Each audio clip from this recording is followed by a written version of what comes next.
hope that our channel doesn't get hacked and everyone live on YouTube, huh? Hey, we out here. Yeah. Preparing to stream the meeting.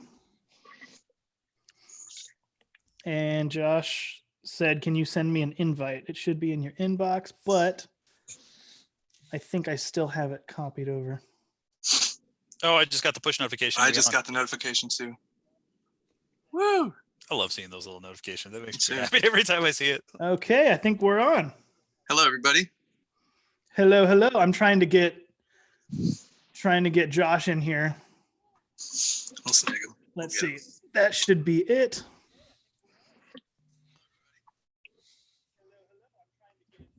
Sweet. I'm hearing some. Yeah, I'm hearing something. Yeah, I think that's your phone. How you got the stream going on your phone? Not me. No, Chris. Oh, let's see. Okay, there we go. I was hearing the actual live stream, so I was hearing you guys like 20 seconds late. Okay, yeah, exactly. I think your phone is doing that too. I don't know if your phone volume's on, but phone's not. There we go. We're in. Hey, everybody. Hey. How y'all doing? Hey. Hello, hello. Thank you guys for joining us for our first official inaugural live stream. Yeah, first. That's really weird, huh? It's surprising it's taken this long. Yeah, especially considering we're all in like relatively different places. I mean, me, Josh, and Nick are all in Ventura, but still, it's like we live together. So like, I'm surprised this has taken this long. Yeah, man. But I'm happy to be here. It's good to see you, fellas. Hell yeah, you too, guys. Yeah. Oh, there we go. Okay, so phone is going. Turn the volume down. Let's say hello to some of our people here. We got Base Brain says woohoo. Thank you, Base Brain. There's my wife. Hey. Hi, Lindsay. Hi. Jacoby or Jacob I says hi. Hi, Jacob. Hello. Joseph Rodriguez, yeah, buddy. Jacoby says, bruh. Patty, bass player 25, saludos. Bass Brain, cheers from Toronto, Canada, guys. Hey. Nice. Cheers from Las Vegas, Nevada. Beautiful. Where are you? I mean, everyone probably knows, but where are you guys at? Oh, I'm in East Ventura right now, California. Nice. Same. Yeah, California. Also I could probably, if I had a really good arm, I might be able to throw a football to Nick from where I am. Yeah, super close. Let's see who else we got here. Country Badass going on, guys. I'll be sending that. Oh, yeah. Okay. So we have someone who is sending us, his user handle is Country Badass, by the way. I love that. He's going to send us I think it's a knockoff copy white Gene Simmons Punisher bass. Whoa. Oh, yeah. Cool. Very interesting. He sent me a couple pictures. He says it needs the action looks sky high, but it's got the EMGP pickup in it, so I'm pretty psyched to check that out. That's cool. Well, thank you. Country Badass. We appreciate that. Dude, yeah, thank you. I can't wait to try it, man. I can't wait to hear it out. Trying to get an eye on the chat. I can't. Kenny Cena or Senna. Hello, Kenny. Jacoby again. Hi, my grandmother is at risk of corona. I'm sorry to hear that. The allegations. Hey, my wife says, oh, hey. Luis Samosa Salomon. Hi from Virginia. Hello. Hey, Luis. Hello again from Las Vegas. Patrick Tarullo. Hey, guys. Jacoby. Hi from New York. All right. East Coast. Hope you're staying safe out there, buddy. Steve V74. So my new B3K came to the house today. I'm not a pedal guy, but I have you guys to thank for my new dark glass addiction. All right. B3K is rad. That's one of my favorite. We're glad we could turn you. Get you on eyesight. Heather Rogers. Hola, Heather. Jacoby, I got a distortion pedal, but it don't work, and it was a lot of money. Oh, what kind?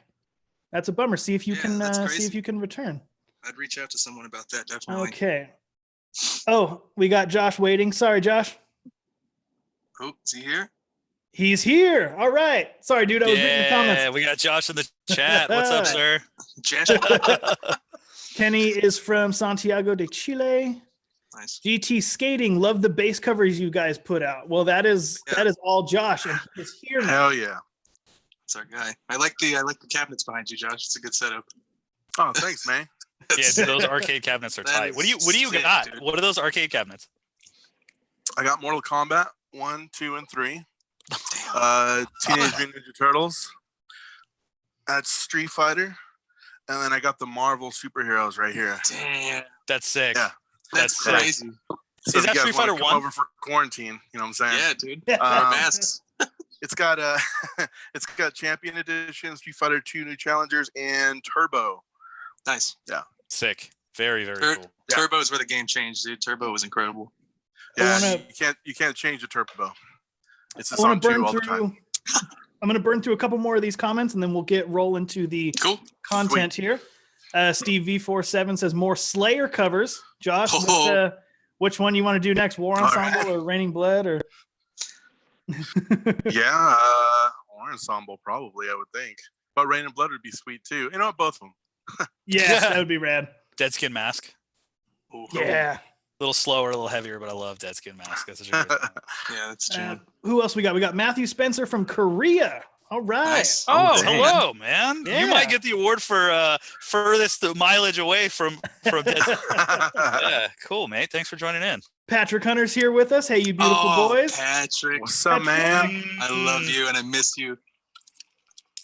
Let's see. Jacoby says Big Muff Electronics. Okay. Oh, Matthew was that Spencer- the broken pedal that he bought? Maybe, yeah. Oh, Big Muff Electronics. probably Electroharmonics is what he meant, I'm sure. But Oh. yeah. Yeah. I'm here. I'm back. Begs the question: are you trying it with a battery or a power supply? If it is power supply, is it 9-volt negative center? There's obviously all these like. Did you try turning your computer on and off? Like, all these stupid things. Make sure you're It's running possible, a fresh yeah. battery. Make sure you're running a 9-volt negative center power supply. And if still it's dead, try different cables. Try different guitar cables or a different bass. If you have an active bass, make sure you have the batteries in there. Again, sorry, stupid like obvious questions. But if you've run down that checklist, dude, return it because there's no reason you should ever be stuck with it. Yeah, absolutely. especially if you got it from something like a Guitar Center type of website. Like, just check their return policy first. Otherwise, you can check with EHX and see what their warranty is.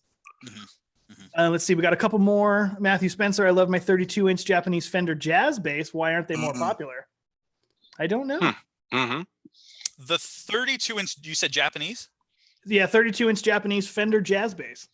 Now, is that a newer one or is that vintage? Because I remember I saw a video that Yannick Wasdala was talking about where they made a shorter Japanese jazz bass that was only available in Japan for like a window in time, and you could only find it there. It was never available for the American audience. So I think like Juan Alderete turned Yannick Wasdala onto it, and those two are like championing and unfortunately skyrocketing the prices of like slightly shorter scale instruments. Yeah, so that you might have a winner there. You didn't realize it. That's cool. That's very cool. Let's see what else. Okay, GT Skating. Josh is the man. Well, he is here. Oh yeah, he is. Hey, man.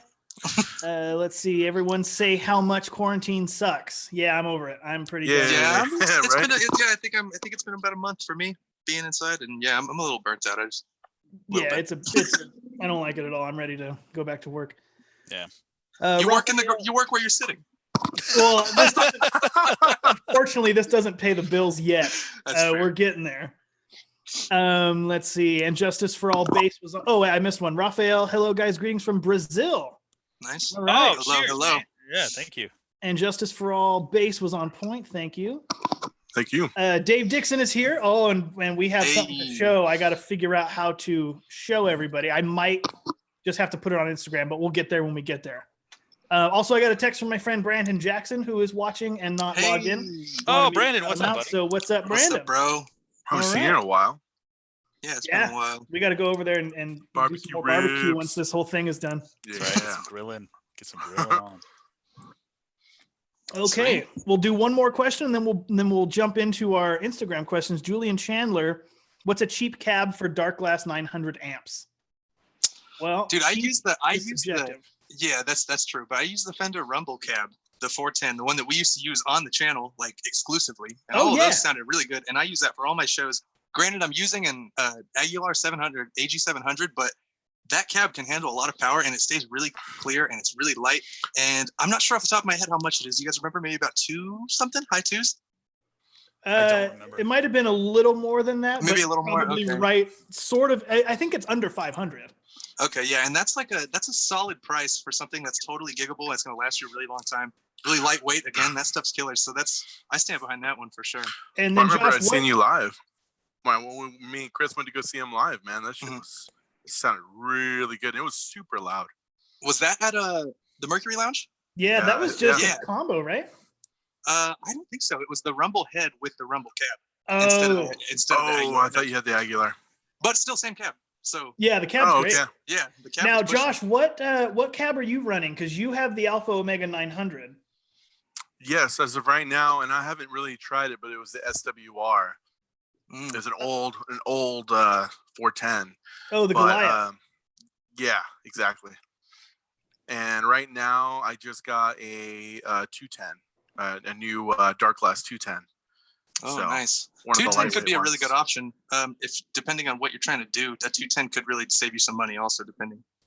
Yeah, because he said he was looking for a cheaper one, lower price, right? Yeah, so some of their new cabinets are a little bit lower because their old 410 was $1,100 or something like that. Well, maybe not Dark Glass per se, but 210s in general. Oh yeah. You could save a lot of money getting 210s and stuff like that. So you just watch your wattage and ohmage ratings and yeah. That's a solid point. You got to make sure that your wattage and your ohmage are lining up, because if you find something cheap and mismatch it, you can damage either the head and or the cabinet itself. So and you definitely don't want to damage the head. For sure. Yeah, I would not recommend that. That's a nice idea. All right. Well, Nick, do you want to get into, or did you have something else to say? Oh no, I was just gonna second the Fender Rumble. I think that stuff is coming in at really inexpensive. It's pretty light. I'm using the Rumble 500 210 combo right now as my lighter kind of gigging. It's a little bit lighter than my main rig. So I'm gonna co-sign that all day. I think the Rumble makes a pretty cheap cabinet for a fair price. So otherwise, just keep an eye on the used market, dude. Especially cabs are always being bought and flipped. Because they're heavy and people are always trying to change their rig size. So just keep an eye on the used market too. Yeah, good point. So, yeah. All right. Well, shall we burn down some of the pre-asked questions? Yeah. Yes. Cool. And feel free, everybody in the chat, if you guys do have questions, shout out. I know Chris said he was going to try to kind of keep an eye on the chat as we were running. So if we miss a question, forgive us. But yeah, feel free, shoot us some questions while we're doing this. So we'll try to keep running. All right, let's see here. Let's take a look at some of the questions that we got going. Okay, so this one was a message I got on Instagram from Renee_Grenade, from Renee Grenade, who's my buddy Renee. What's up, dude? This is funny. I think this is kind of a spin-off of a video that we had all done together a little while ago. The question is, what classic rock songs would you like to be redone by modern artists, any genre? His example is, I'd love to see Paradise by the Dashboard Light redone by Lizzo and T-Pain. Lol, I think it would be. Damn. That's funny. Starting off hot, I see. Yeah, dude, coming in hot. Cool. Who wants to lead this pack? Does anybody have any on top of their head? Yeah, that's a thinker for sure. Yeah, because we even had to think about the other ones. Classic rock song by any genre, right? Oh, it says what classic rock songs would you like to be done by a modern artist? Okay. Yeah. Damn. I don't know if I know many modern artists, man. I kind of want stuff. All right, so this is weird, and I'm gonna totally throw this out there. I kind of want to hear "Fear of the Dark" as done by Thundercat. I'm curious to see what he would have to do on that. That'd be kind of crazy. Because that one's it's very, very weird, but that one's kind of dissonant, a little bit weird. That was the only good song on that record, to be honest. That song was a banger, but everything else was absolute garbage. So it'd have to be kind of a deep cut, and I think that would be way out of normalcy. Not too dissimilar from what Renee Grenade's example was, Paradise by the Dashboard Light by Lizzo and T. Yeah. Is hilarious. I'm totally gonna co-sign that. That's tough, man. There's a lot of circle back. We might have to put a pin in this one and come back. Yeah. I mean, I will always stick by my 70s Rush done by modern Metallica. Of course, bringing the vocals down into Hetfield's register. I just think Farewell to Kings would be rad. 2112 would be cool. But there's some. Do you really want to mess with Ronnie James Dio Sabbath era? I just want that to be left alone. That's tough. I don't know. It's tough. It is very tough. That's like going into the Queen Like, does anybody want to do a Queen song and make it sound better than Freddie Mercury or even close? Yeah. Yeah. I mean, at that point, the only thing I could argue is the only thing that I would want improved on some of those is just modern recording technology, but not necessarily done by somebody else. I think we should put a pin in this one and come back because I want to think about some stuff because I know it's out there. I just got to grab it out of the universe. Yeah. Because I got the idea. Universe. Yeah. I don't know. I will say, like Josh just mentioned Queen. I don't know how modern this would be, but I want to hear Killer Queen as done by Dream Theater. I think that would be tight. That would be pretty rad. Somebody can do Queen. It's going to be Dream Theater.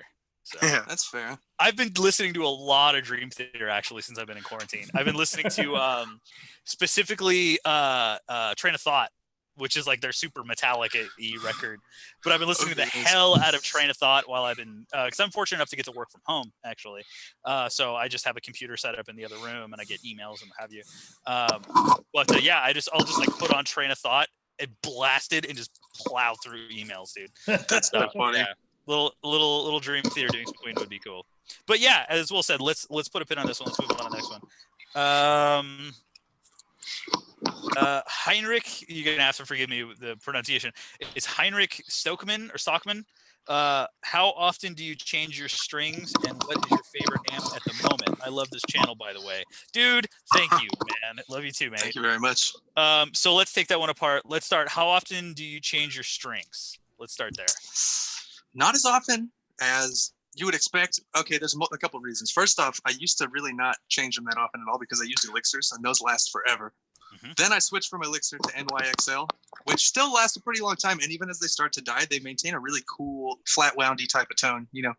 So I keep them on a lot longer than you expect. And then when I do use flat wounds, those I almost never change because those just almost get better with age. You know what I mean? So with the NYXLs, I'd probably say every maybe 3 months, 4 months, depending on application. If I'm going to record or do something, maybe a little sooner, but every maybe 3-4 months for me. Yeah, I would say if you're not using flats, I would change like the day before any recording. Mm-hmm, absolutely. Let those strings stretch out and stuff like that. But I'm with Will. I pretty much, I mean, I'm looking around and I have elixirs on everything.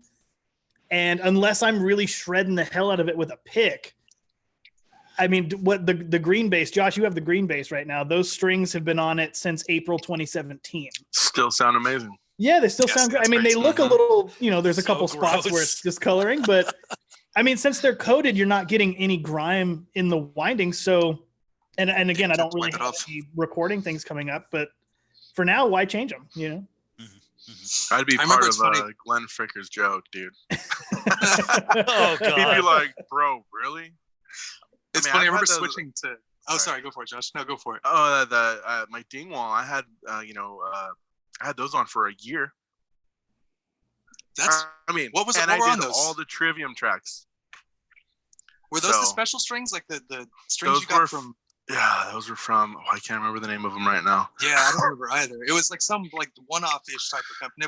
Not one-off. That's not what I should say, but like a. Are you thinking of Kalium? Kalium. Oh, yeah, I got those from Kalium, and I put those on, and I've had them on the whole time. And then, of course, it took me a while to get some more. But we had some problems, Chris, you remember. Which I did not fix. That's on me. I just didn't care. I should have done it. But I might call him later about it. We had some problems with I had a new B string because the gauge was 155 or 160. Massive gauge. And it just didn't sound very well. It just didn't sound like stainless steel. It sounded like it was flat wound almost. Yeah, it was definitely dull. It's weird. Yeah, and then the one I had on for a year was like amazing. And again, I think Nick, you talked about it. If you don't put it in right in your slot, it can bring out a dull string. So I'm maybe that was what happened. Right, or if you don't bend it, like certain ways. Every company has specified recommendations based upon the way they wind it.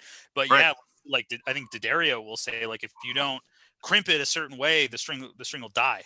It'll create a compromise in structural integrity at the point where it goes in the peg, and it'll die. Right. That's crazy. It's like carbon fiber. Yeah. So. I have not changed my strings in a minute, and I feel terrible. I feel so gross. Use NYXLs also?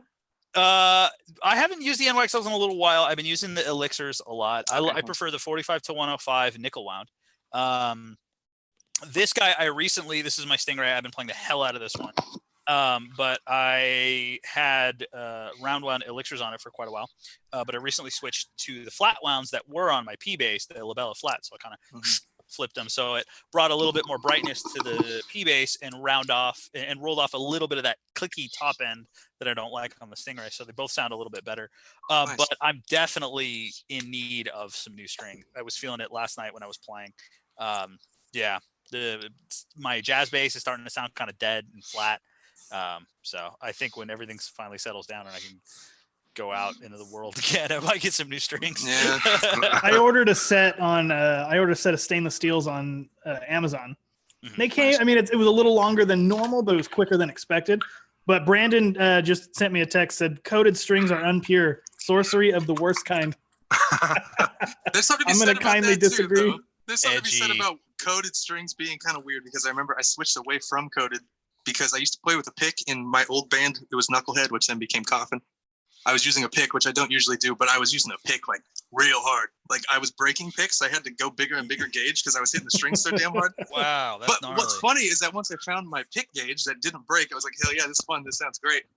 After every show, it's almost like over the pickups, my strings had like dandruff because I would just like rip off the coating, and it would like, yeah, no, really, it looked like dandruff dripping down the thing. And I'm like, maybe I should switch strings.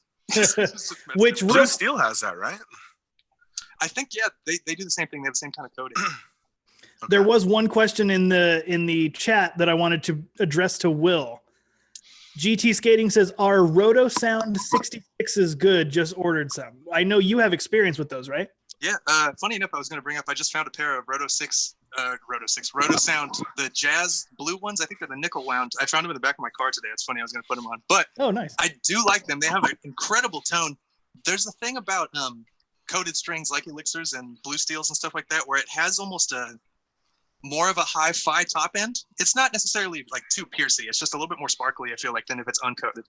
And the Roto Sounds maintain this crazy growl, like a la Geddy Lee, like early 70s Geddy Lee on the Rickenbacker. He used to use Roto Sounds.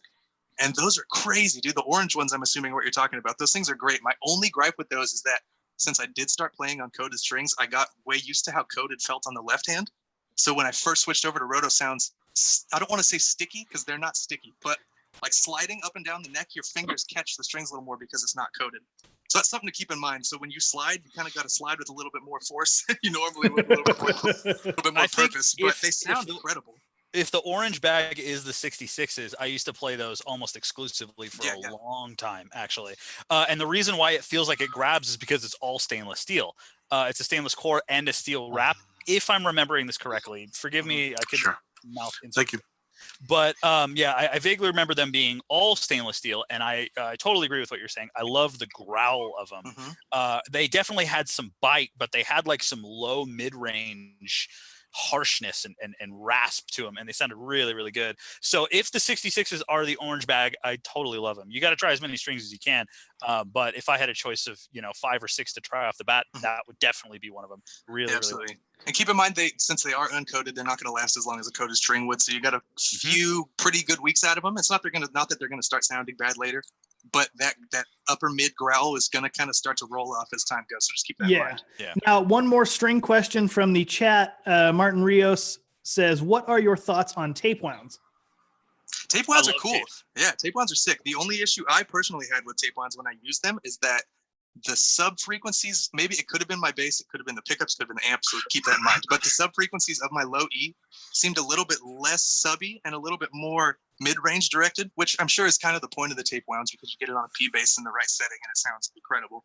But I remember I was holding down a 3-piece at the time, and the tape wounds just weren't doing the job in that low end for me. Now again, keep in mind there's a signal chain involved, which could have been any of that stuff. But the strings, when I changed them back, that low end did kind of come back, so I'm going to have to attribute some of it to that. But they feel and sound great in the right context. I remember that. You're talking about Darren's band, right? When I was playing drums. Exactly. I remember when you used the tapes for the first time, the black tapes, and from behind the kit, I didn't care for the tone.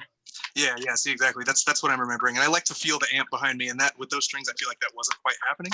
Yeah. That's just me. Yeah. I do really like tapes. I'll agree, though, you do lose a little bit of low end and a little bit of top end. It does kind of like it kind of takes away the sides a little bit for the favor of that mid range, but it's a really good mid range. So I mean, if you're going to go with tapes, just be prepared for that. Yeah. I've played a bunch of different tape on strings. I think far and away Labella makes the best tapes. I think Bubby Lewis is playing tapes exclusively. He has a few Labella sets, but they are phenomenal. I have the white nylon tape wounds on Warwick, the 6-string Warwick, and those sounded really good. That's the way the Warwick sounded more than Will's P bass. I hated how it sounded in the video that we did, though. There is a video for y'all curious. There's a video where we did it, but like I feel like the video didn't do it justice, because in the room they sounded phenomenal. They sounded really, really good. So it's possible, like if I remember correctly, we kept that Warwick at 12 o'clock the entire time that we recorded. When I play that bass, I prefer to bump the low end and cut the treble, so you get a little bit more of that warmth to it, especially to emphasize that tape wound sound. And dude, they sounded sick, man. Like, especially when I'm like messing around playing in my house or in the room, they sounded phenomenal. So go ahead and watch the video. Hey, shameless plug. Yeah, dude. Hey, man. We're here. But like, dude, I feel like the video honestly did not do it justice. We didn't capture how good they sounded. So I'm a huge fan of tapes in the right context. So similar to what Will was saying, in every context is not going to be perfect, but I think they sounded really good. So I'm going to interrupt for a second. Heinrich did have a part 2 to the how often you change your strings question. Oh yeah. It is super quick. What is your favorite amp at the moment? AG700 by Aguilar. But to be fair, right now I've been practicing at home, obviously, because all I've been is at home. And I've been using my Fender Studio 40, the digital modeling one they came out with. And granted, it doesn't do perfect tones. It's like a jack of all trades type of thing, but damn, it is versatile. I was doing covers on my personal Instagram. I was doing like song requests, and every single tone I used came out of this amp, and every single one was drastically different.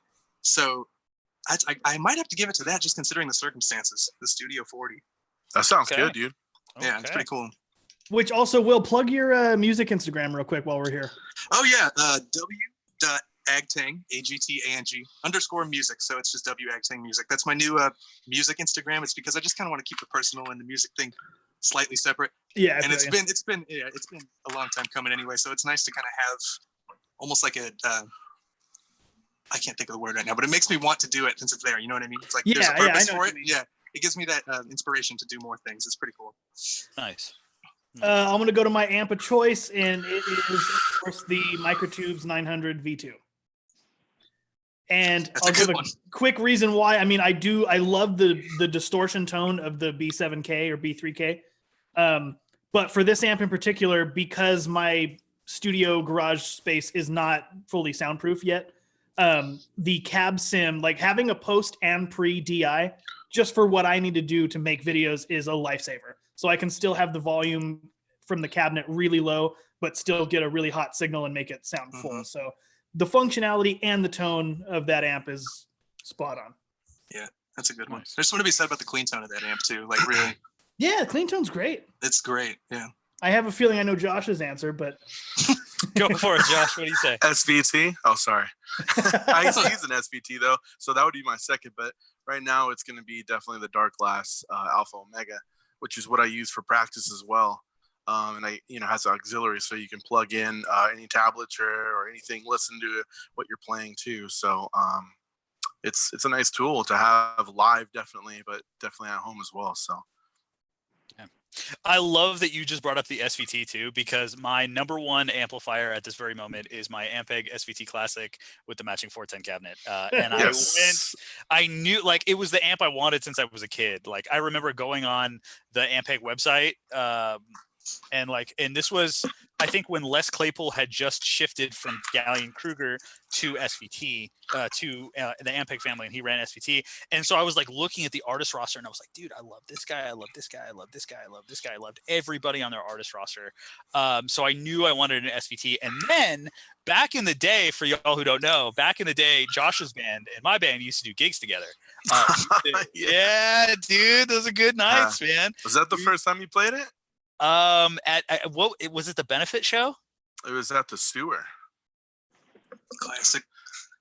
Oh, I don't know. It was not at the sewer. Oh, okay. And I'll tell you why. Because I used your SVT, but I put my passive bass into the negative 15 dB because I didn't know anything about it at the time, and I couldn't get any sound, so I ended up like cranking the master and the gain, and I just like pushed it because you were using an active bass, and I used your same cable. Right? So I just took your cable and just plugged it in. I was like, I'm not getting any sound. And just dimed it. I got a call. It's either I called Viva or she called me the next day and was like, you dimed that SVT, right? And I was like, what? And I was about ready to buy you a full set of tubes because I thought maybe I had damaged it. I felt so bad. That thing takes some punishment. Oh yeah. Because I remember we played again, and then I was like, no man, use the passive. And you're like, oh, you just looked at me like, this is it. Like as soon as you hit that tone, you're like, oh my God, it's so punchy. It's got a lot of balls. Oh yeah, dude. Super punchy, super ballsy. It's like one of the most aggressive amplifiers that has ever like not been just unnecessarily aggressive. You know what I mean? Like I don't know. It's like contextual aggressiveness. It's like makes sense in context. The SVT series, Ampeg stuff in general is just badass. Mm-hmm. That being said, however, it's heavy as all hell, dude. Yes, it is. What is it, like 8 pounds, bro? Just the head is 100, right? Yeah, about. It's like 90 pounds, and then it's like another 90 to 110 pounds for the cab, dude. It's like 200 pounds, man. Dude, I remember I have an SVT Classic stack in the garage, and it's just beat to shit. I went to this guy's house. So I met this girl whose boyfriend was selling his stack, right? And they live in West Hollywood. So I had to go to West Hollywood to pick this thing up. It was a really good deal because it's just beaten up. But I had to help get that thing down like 2 gigantic flights of stairs with no casters. Like the casters were blown off. That thing is just like tilting. It's a balance game with that cab. So we had to get that down like 2 flights of stairs from this weird like condo up in West Hollywood. And oh my God, it was just such a pain. I was like, is this really worth it? Like, is this really worth any of what I'm doing here? But it was. And Chris is going to come pick it up this weekend and get it all fixed. I got new tubes for it and everything. So I'm stoked to see that thing in action. Oh, man. Oh, yeah. It's going to just be used as a backdrop for a little bit until I can get the amp fixed. That's fine. And then I'll use it a little bit. And then at some point, I will reluctantly give it back to Will. Yeah, I feel like Nick's in the same boat with the 6-string. Yeah, dude, yeah. Like one day I don't want you to have that back. I love that, dude. I love that. I think that the deal for me that like sells it, I'm totally cool with, is that the labellas are going to be on it when I eventually get it back. So like, I'm chill. I'm good. All right, so let's just run through a couple more of these comments too. Cool. We got another one. I think this is from Instagram. Forgive me. -2 Spade. What bass brand would you think is the best so far? Music Man, Spectre, Warwick, or Schecter? Now, when I saw that comment, that's totally subjective. That's everybody's personal preference. Yes.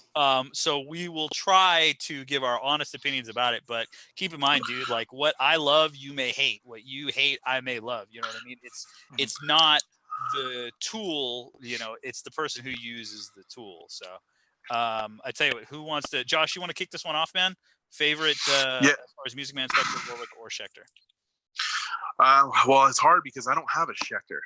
I mean, I like a lot of their things, a lot of their basses, but their newest stuff I haven't been able to really play. I've got to play their old stilettos, which again I like. They sound really good.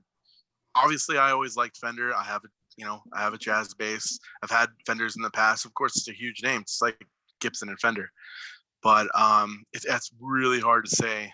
It's like Dingwall. I love Dingwall, but a lot of people are gonna everyone's jumping on that, blah blah blah. It's like, well, then why you like a Fender? Everyone's jumping on Fender. It's the same thing. I feel like Dingwall is just pushing a little farther as far as the slanted. What do they call it? The slanted fan fret. Fan fret, right?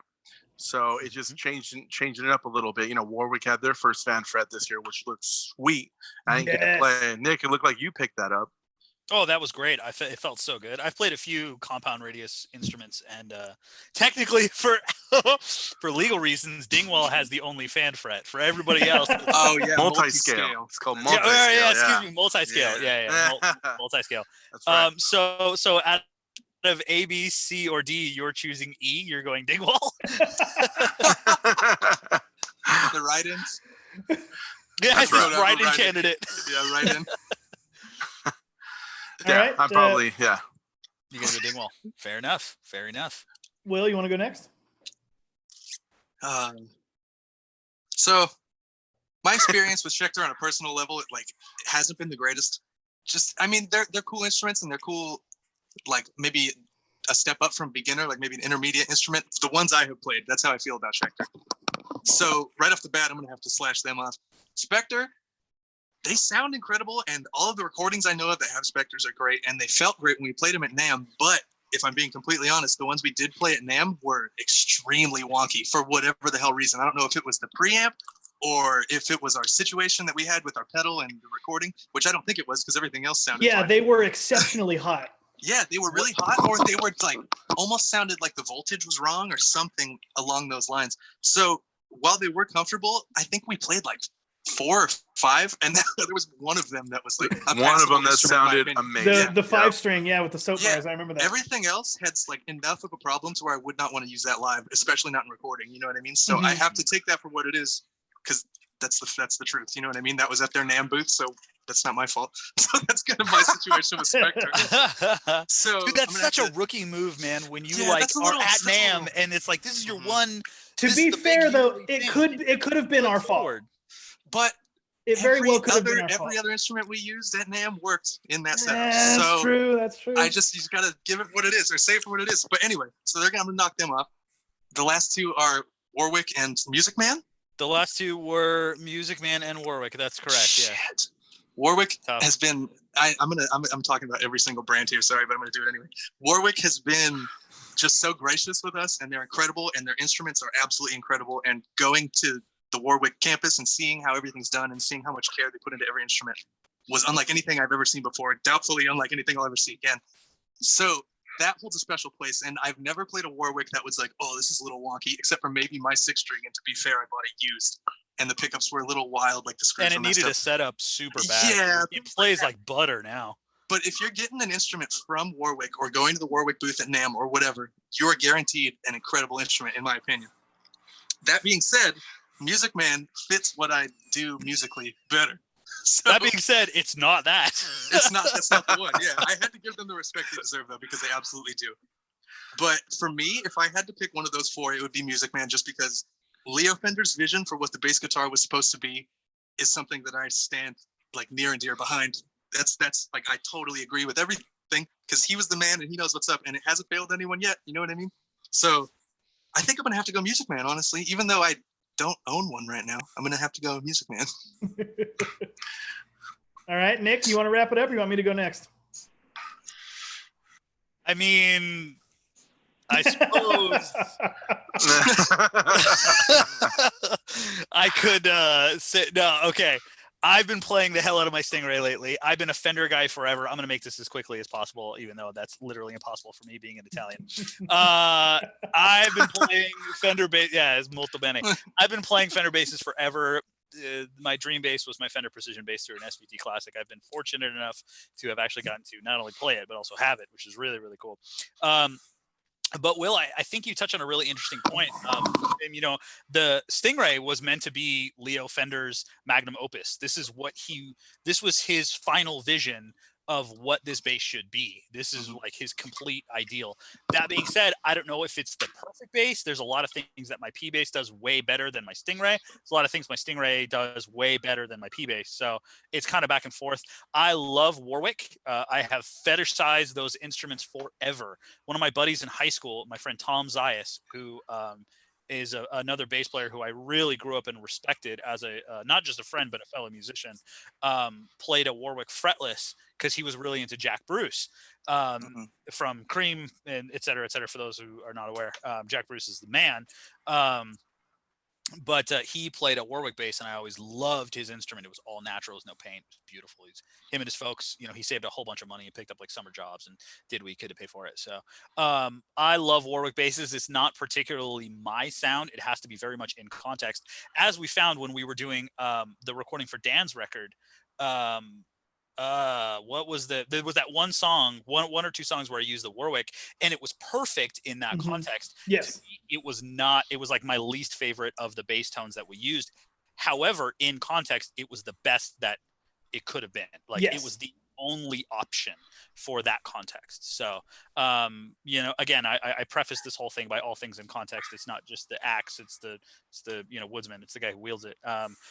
Personally, for me, it's got to be some kind of like Fender or subsidiary. Out of these options, I'm probably going to go Stingray.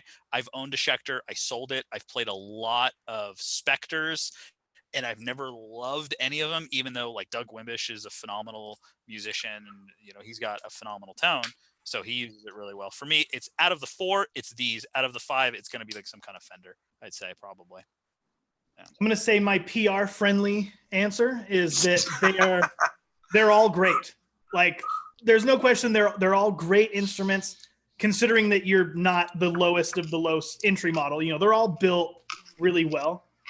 That being said, Warwick has a step above all of them in terms of how much they care about the wood, the care they put into the craftsmanship. That's totally true. I agree. The way it feels, the way the wood sounds, like the Babinga that we used in the Injustice for All is the absolute best feeling bass I have ever picked up.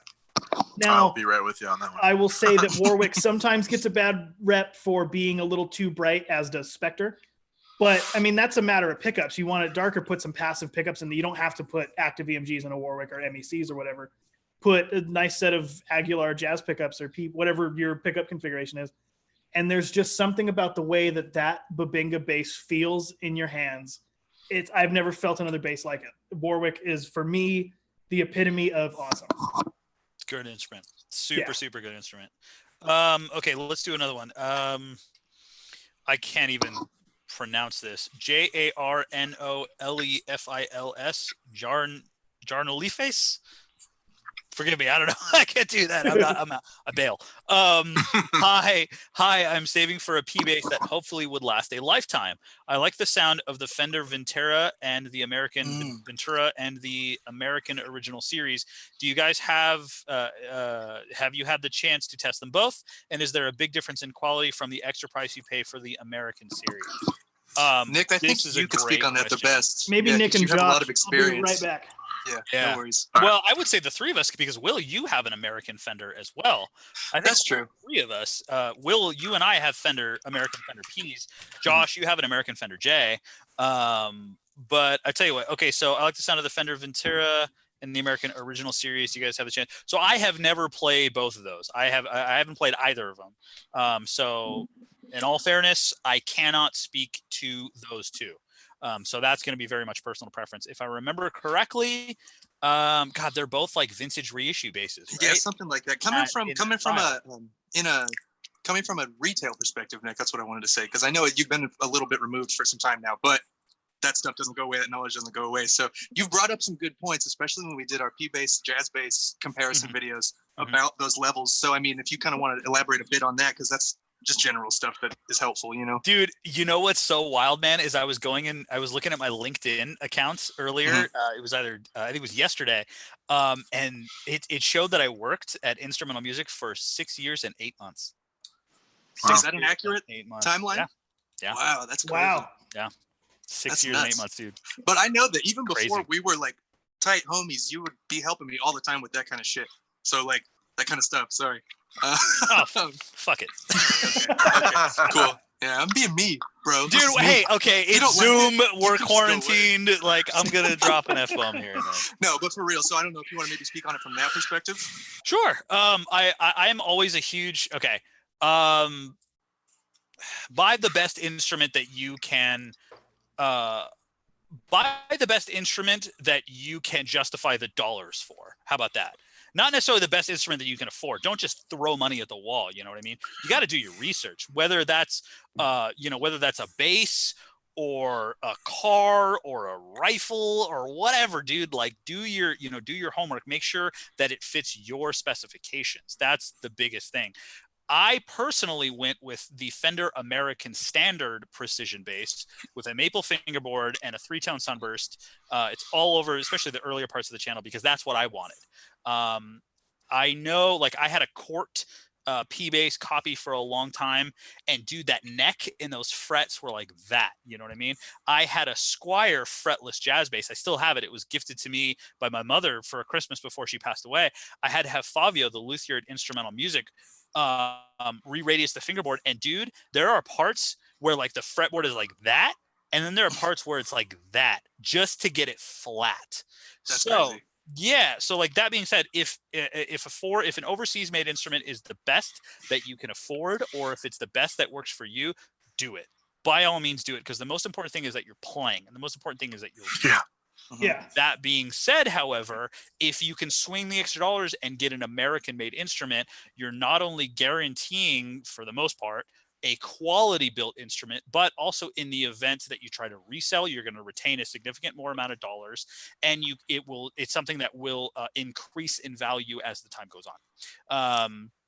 For the most part, again, there was like some of those CBS era Telecasters made in America that you can't give away. I almost bought one a while ago, and I did some digging, and I was like, "This is garbage." It says it was like the exact telly that I wanted. It was all black with a single ply black pickguard and a maple fingerboard. It was the telly I wanted, save for a chrome Bigsby tremolo. By the way, Santa, if you're listening, but it was like a CBS era, and it was trash. So there was like no way. It was the end of the CBS era. It was like the last. Interesting. But for the most part, do your research, and if you can swing the extra dollars and buy an American piece of instrument, you're investing in our country, and you're buying something that's going to maintain its value, and it's going to increase in value, fingers crossed, over time. So fully agreed. Me too. Coming from a perspective of not having played either of the two instruments, I'm gonna have to agree with that there. And I do have a Fender American, what is it? American Special. Yeah, American Special P bass. I love your bass, dude. That's why I know. I remember all the specs about your bass. And I remember that this guy right here, I remember all the details about that bass, dude, because I was like this when that whole deal went down, man. Yeah. Yeah, and the video, I remember the video. I don't know if we can find that and share it somewhere, but it's on Facebook. Okay, cool. It's like the real-time, genuine reaction of Chris, like gifting me that bass. It's such a cool, fun video. Will didn't know we were filming at all. I just secretly hit record. And he was like, cool. He's like, "Here's your next one," and I'm like, "Oh, yeah, whatever." And then he's like, "So, yeah, that's yours now." And I'm just like, "What?" And so ever since, I threw some Lindy Fralins, just the straight up regular Lindy Fralins, because I know they have like the hot and then like the less wound. Like you can kind of pick your level of Lindy Fralin. I picked. I'm gonna break my arm right here, but I got you those pickups too. Yeah, I'm not gonna lie, he hooks me up, and that's all my number one stuff. Like anytime I do any sort of recording work for anybody or play live or whatever, that's my go-to thing, because I can set it up myself because it's just built so beautifully. There's something to be said about that too, is that when things are built not quite lined up or quite perfectly because they're mass produced, it can be a pain in the ass to set up yourself. So having to send that to like a luthier or somebody just set your stuff up is going to be costing you extra dollars too, because I've noticed that with this American, I've never had such an easy time setting up my intonation and my action, all that kind of stuff is dead simple because everything is built so well and put together so well. So that's something to keep in mind as well. Nice. So Josh, I'm going to ask you, do you want to jump in on this, or can I ask you a question that I think should be directed to you solely?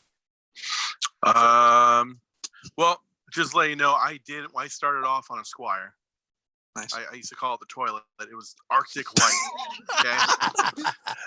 And then after that, later on, I got a Mexican-made Candy Apple Red, and then I ended up selling that because of the bridge. Because as we all know, most Fenders are Mexican-made. They have some crappy bridges and saddles. Mm-hmm. So, and then after that, I sold that. Correct, yeah. And that was when I went to the jazz, the Geddy Lee, and that's why I was like, I have to, I just gradually every couple of years just put more money into it, and I'll have to say it was the best investment I've ever had.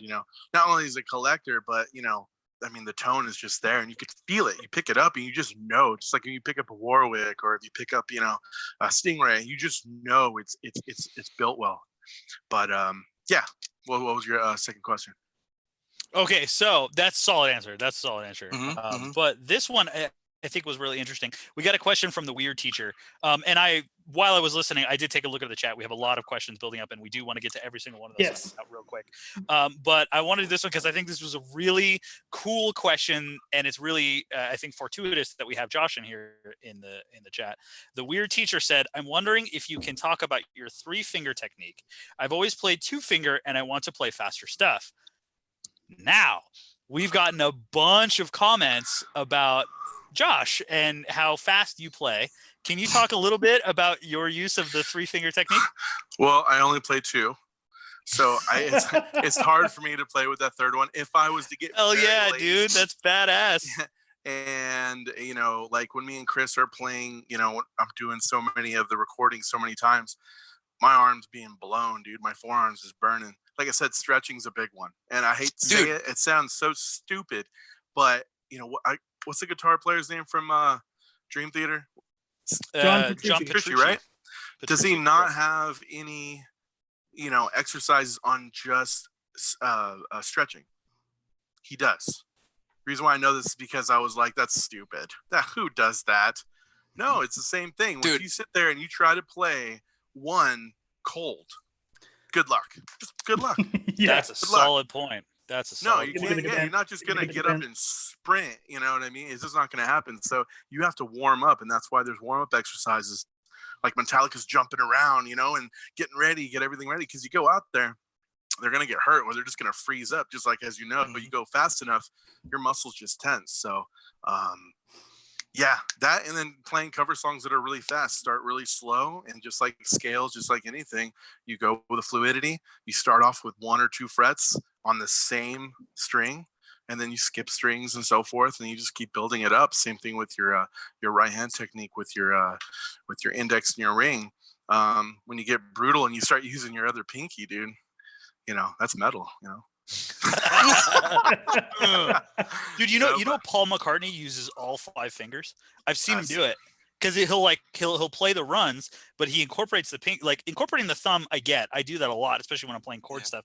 But I've seen him like reach with the pinky too, like totally fluid. Guy's wild with that. So see, that's a I would never think of doing that. I usually use, if I do anything like that, it's a thumb. Maybe a pinky, but you just don't think about it. It's all in your head. If you're not going to use it, you're just not going to do it unless you make yourself do it. So, if I was to play right now with my ring finger, it would have a massive callus on it because it does not get used. I was trying to play last night. Actually, I've been trying to do a lot of like Primus songs because I want to do a Primus cover for the channel. I would love to do a Primus cover for the channel. And I was listening to the Toys Go Winding Down, which is a 3-finger triplet. It's a it's definitely a 3-finger trot.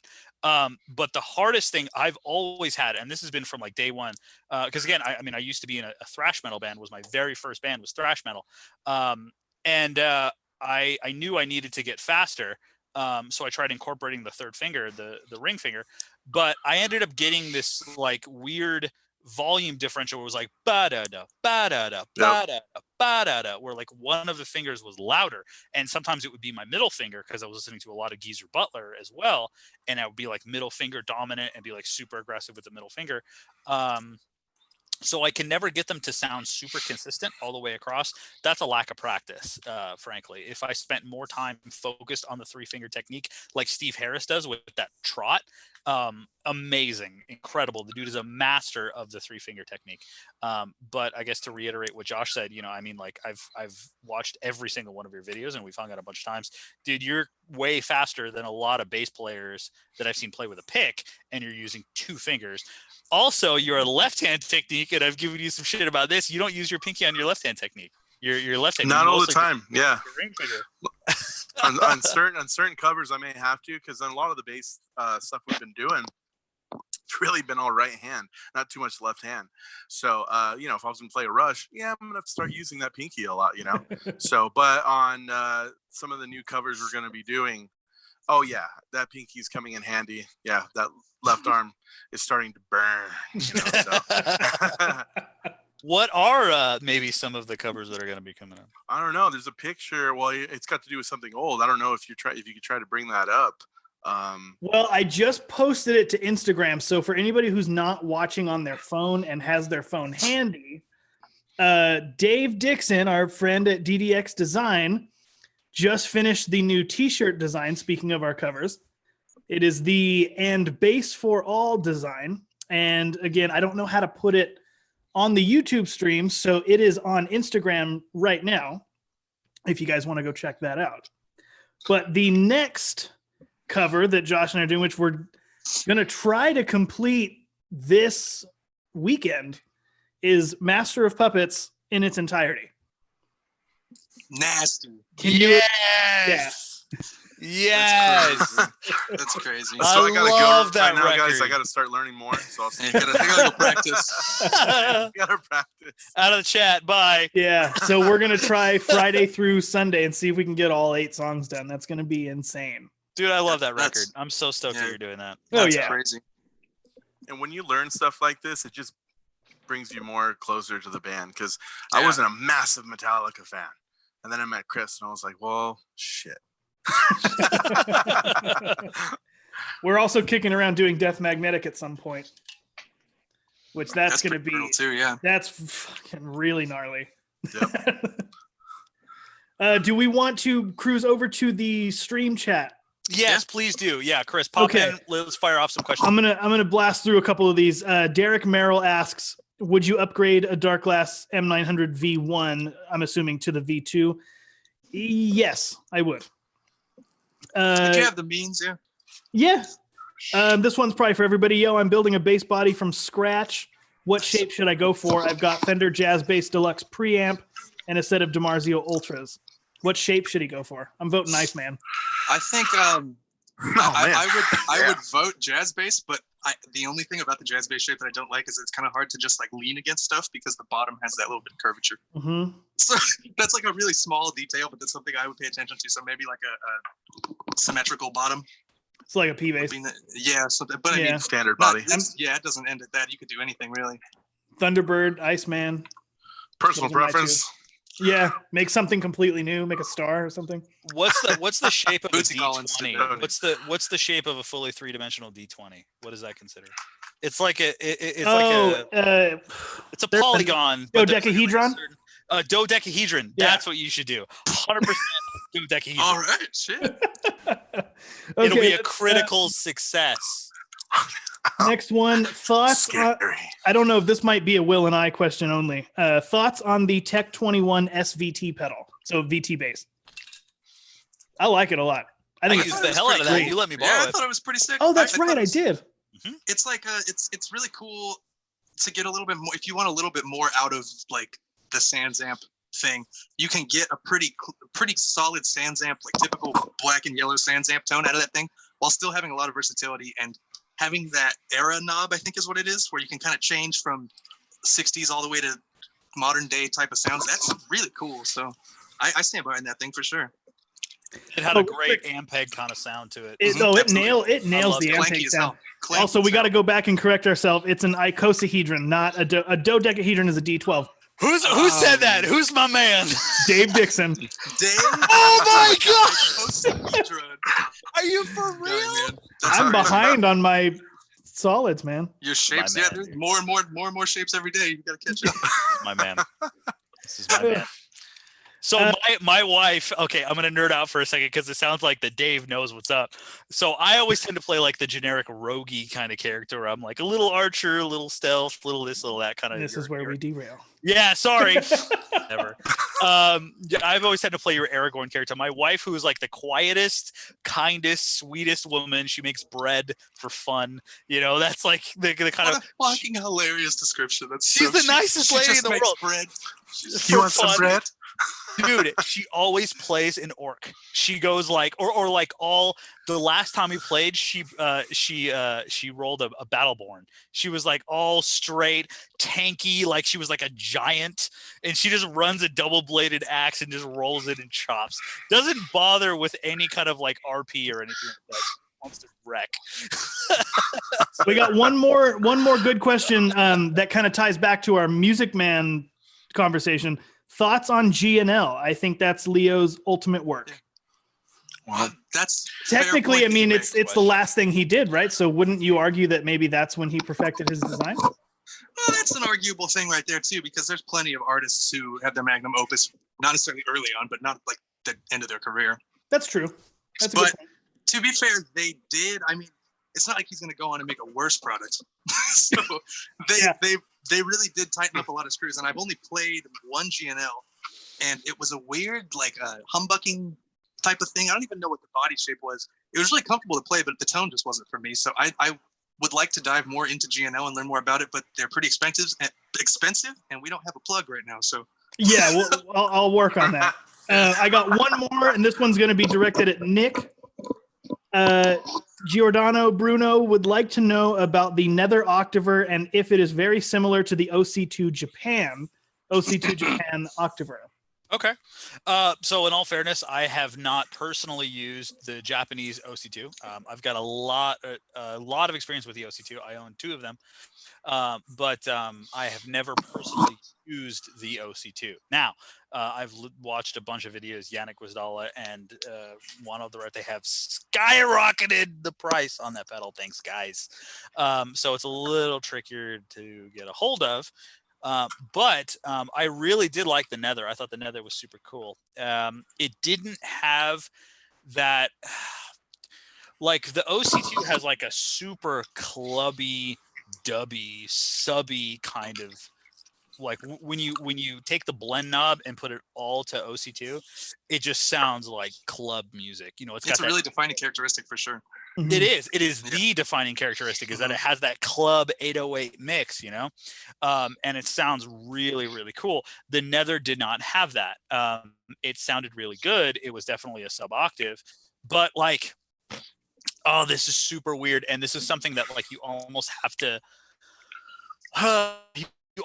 be in the room to hear. But like I have the pitchfork somewhere, and I've been using the ever-loving hell out of it. So I own the pitchfork from Electro-Harmonix. I've used the hell out of the Electro-Harmonix Pog and the Pog 2, especially the Pog though. Neither of them do that OC2 sub sound. Neither does the DoD Meatbox. The DoD Meatbox does not have that clarity of punch that the OC2 has. The Micro Pog does not have that subby, less than clarity sound that the OC2 has. So it like somewhere sits right in the middle where it's a little bit punchy, but still a little bit dubby with like the rounded edges. The OC2, in my opinion, is the best octave sounding pedal I've ever heard. But unfortunately, out of the 2 that I own, they have crazy volume drops. So I had to, out of necessity, go with the MXR Bass Octave Deluxe, which is phenomenal. Really, really cool octave pedal for live use. TC Electronic, the Nether, gets really close, especially for the dollars, but I would put it below both, of course, the Japanese OC2. I'd put it below the Taiwanese OC2. I'd put it below the MXR Bass Octave Deluxe. So if your dollars can get there and you need an octave, do it. But if you're looking for that sound, it's not going to get you there. Mm-hmm. Yeah, that sound was so integral that, granted, I didn't have an OC2, I have an OC3, but it still gets closer than any other brand pedal to the OC2. You know what I mean? Like that subby sound. But I wanted it so bad that on my pedal board, I was running the MXR and the Boss side by side, just depending on what kind of sub octave I wanted. You know, that was fun. Mm-hmm. I got 2 more stream questions, and then we'll move on. Carlos, I don't know if it's Reboletto or Rebelletto. Just let me know that I skipped his question accidentally. I apologize. He said, I just ordered a custom badass overdrive. Is it supposed to be like a green Rhino, right? Have you tried it? I have not tried it, but assuming that there is, well, 2 things. MXR Custom Badass is headed by George Trips, who also heads Way Huge, obviously.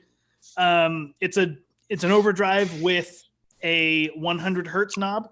I don't know the characteristic of the MXR one. I know the Green Rhino's trying to be Tube Screamer-ish, so it's got the little mid coloring. My best guess, without having tried it, is that yes, it should cover the same sonic territory as the Green Rhino, considering the 100 hertz knob. Now this one for everybody here from Daniel. I'm sorry, I can't say your last name. Jazz bass, P bass, humbuckers, or soap bar. Choose one. Cheers from Peru. P bass. Personally. P Okay. bass. This guy. I shouldn't say most versatile. That's hard. But it can do everything. It can do a little bit of everything is what I Liar. should say. You know what? I'm assuming when he says humbuckers, I think he might mean like Stingray bucker. Yeah. Well, he said. I mean, that's personal preference here. I think P bass. Yeah, I mean, because technically the Thunderbird, those are buckers, but I don't know if he's talking about those. That's fair. I mean, a bucker's a bucker at the end of the day. Yeah. Let's just assume Stingray, I guess. Because that's the most popular bucker. Run him down again. All the hits. All the Right, hits, all bucker. the classics. P bass, and we're talking pickups here. P pickup, jazz, Stingray, soap bar. I think I take my answer back. One. I take my answer back. Damn, dude, that didn't take long. No, listen, the front pickup. No, of the jazz keep bass that does same the energy, P-bass bro. really well. Keep that Hey, same energy. I'm trying to be real with you, dog. Okay. The front pickup of a jazz situation can sound enough like a P bass to where you kind of get a bit more in the arsenal with the back pickup. So Agreed. I'm switching to jazz. Final answer. Cool. Alex Trebek. Joshua, go for it. I'm going with jazz. I love it. Jazz, used to be- Christoph. I used to be P bass, but I don't know. I'm gonna go with the. You were a punchiness. P bass guy? I've never Yeah, known that's you to crazy. be a P bass guy. I knew Yeah, you in your because Steve Harris, dude. I'm a huge Iron Maiden fan. Huge. So P bass all the way, and I was just like, I need to get that exact bass, and they didn't make it at the time. And then when they made it, I was like, I'm into Geddy Lee now. Sorry, Steve. So yeah. Christopher, you're not only the executive producer of this channel, but I've known you to produce a couple different records. What would you say? This I'm is a going good soap perspective bar. for those watching. You're Going going to go soap soap bar bar all the way. Assuming they're not Bartolini, I'm going soap bar all the way. Because I really hate Bartolini pickups. I know. But the reason is like we take EMG or Aguilar or good sounding soap bars.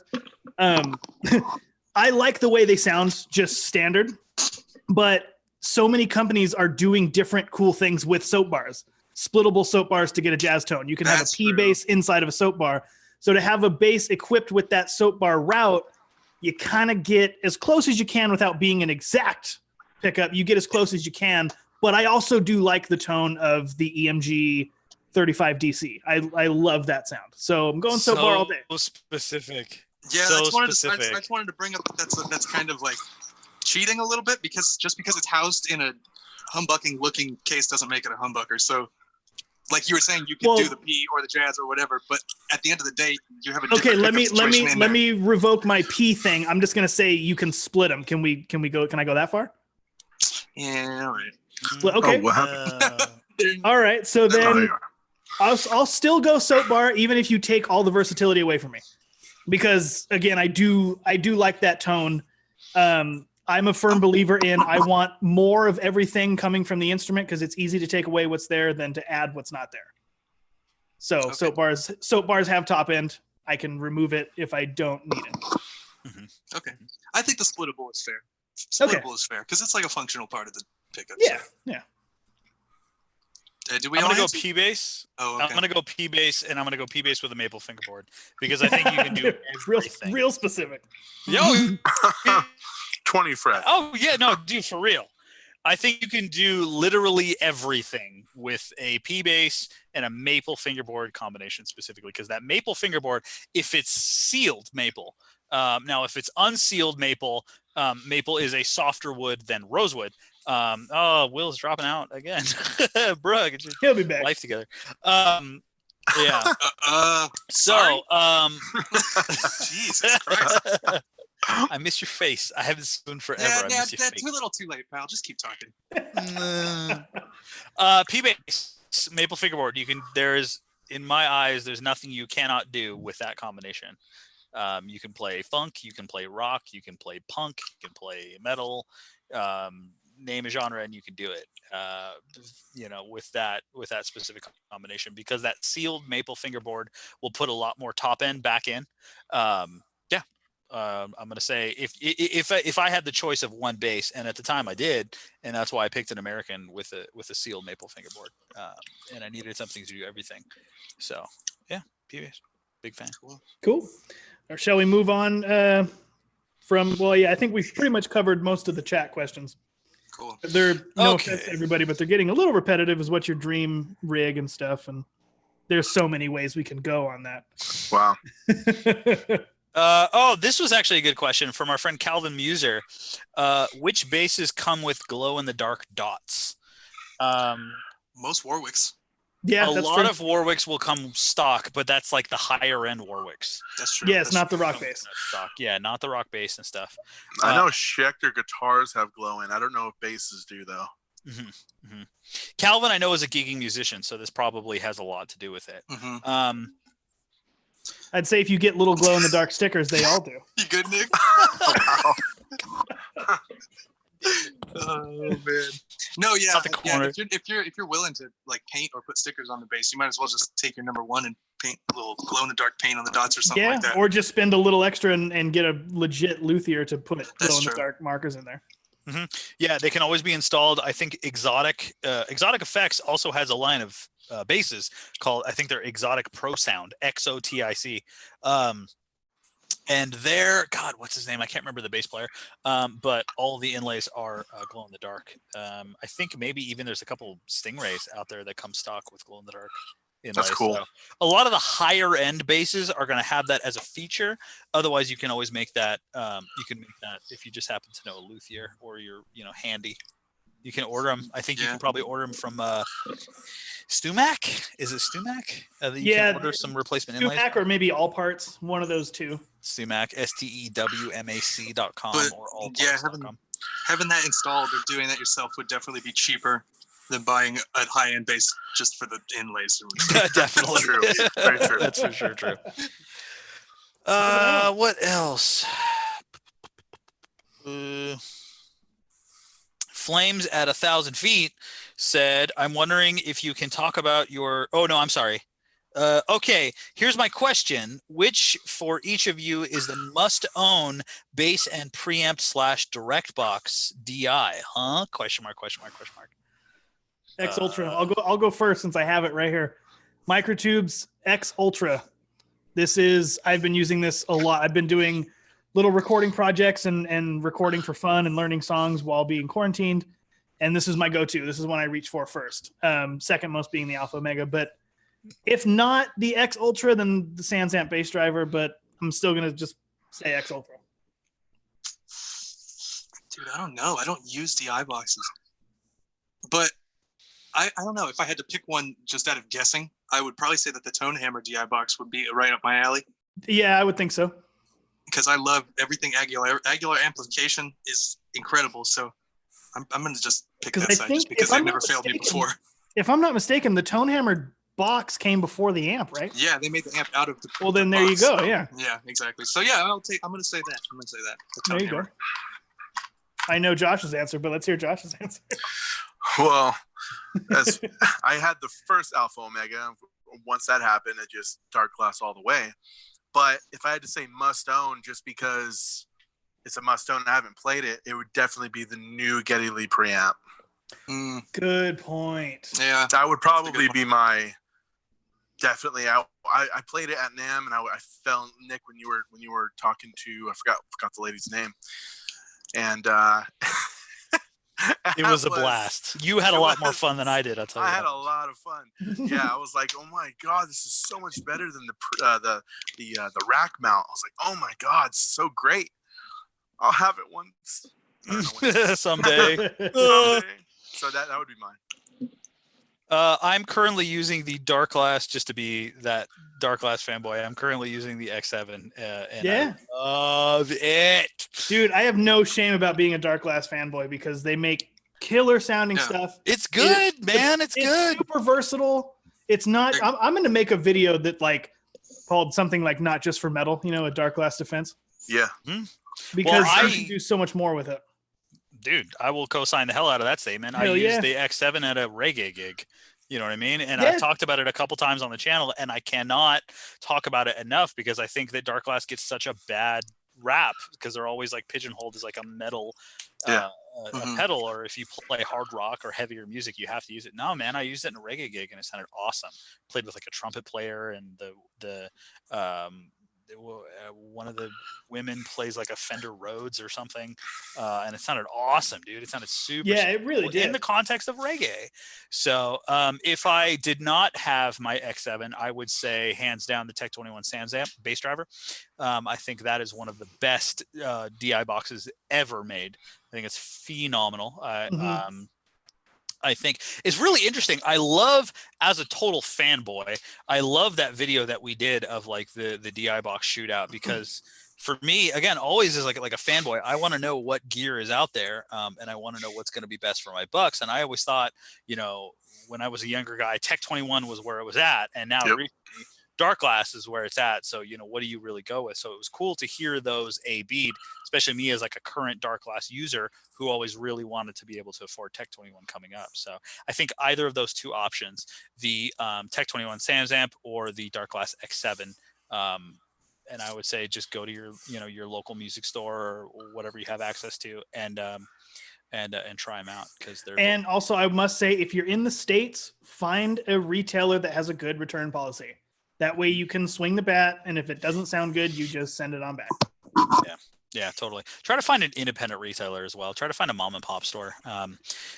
Especially now with what's going on, you know, there's so many like big corporations, big box stores will be around.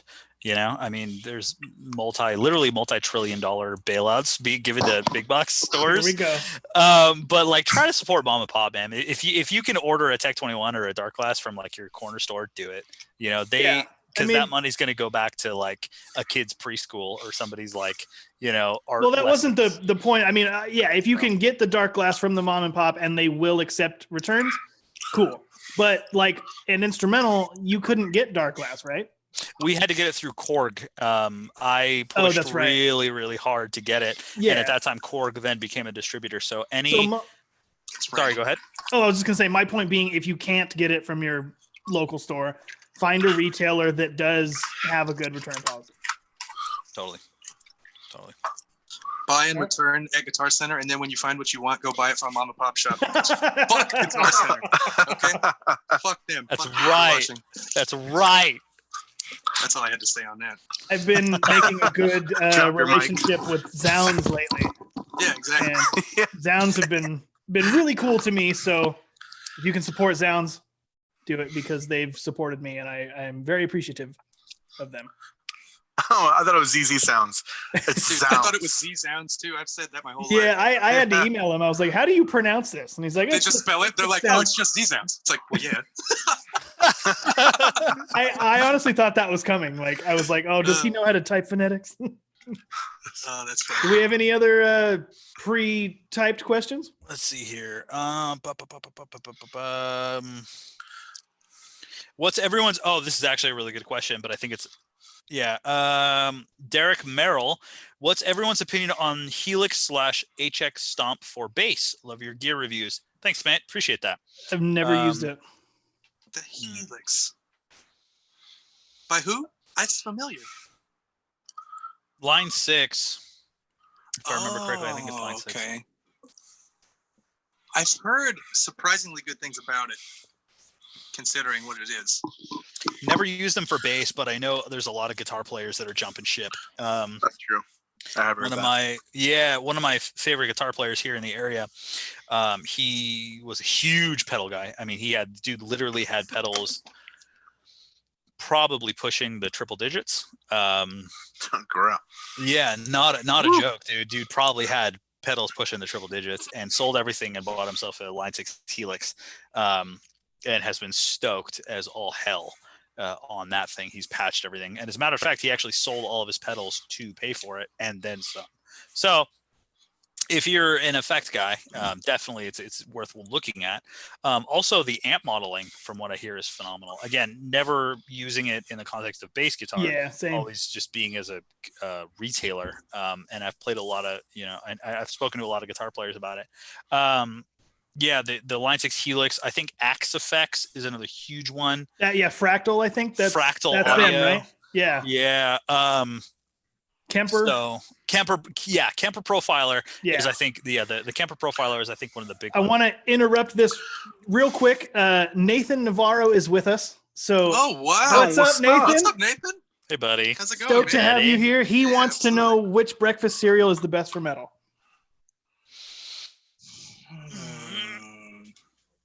Oh, he's got it. It's on set. Oh. During quarantine, it's got to be the Cocoa Munchies, my man.